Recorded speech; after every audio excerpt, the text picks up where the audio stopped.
Hello everyone, welcome back to my channel as blog. তো বন্ধুরা, তোমরা কেমন আছো? আশা রাখছি ভালোই আছো, আর আমরাও বেশ ভালো আছি।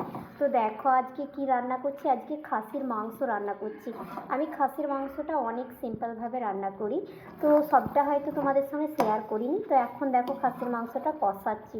তো কালারটা দেখো, এত সুন্দর একটা কালার এসছে, আর স্মেল কি বলবো, সে তোমরা কাছে থাকলেই শুনতে পেতে, এতটাই সুন্দর হয়েছে। তো খাসির মাংস আমার বর ভীষণই পছন্দ করে, কিন্তু প্রায় 3 মাস পর আমাদের বাড়িতে খাসির মাংস এলো।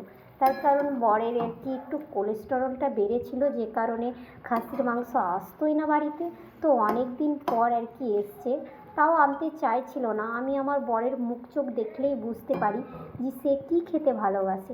তো বলো, অনেক তো আর কি মেনটেনে চলে একটুখানি, তো রবিবার বলে। আর আমি সত্যি কথা বলতে খাসির মাংস একদমই খাই না।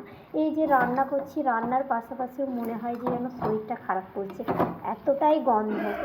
মানুষ হয়তো অনেকে পছন্দ করে, আবার অনেকে পছন্দও করে না। যাই হোক বন্ধুরা, দেখো মাংসটা প্রায় কষা হয়ে গেছে। তো হালকা একটু জল দেবো, খুব একটা জল দেবো না। তো দেখতেই পাচ্ছ নরম নরম মাংস এনেছি, আর মেয়ের জন্য একটুখানি মেটে এনেছে। ওই তো আছে দেখো বাইরে। তো যাই হোক বন্ধুরা, আজকে ভিডিওটা এতটুকুই তোমাদের সঙ্গে শেয়ার করলাম। পরে নেক্সট ব্লগে দেখা হবে। Bye bye.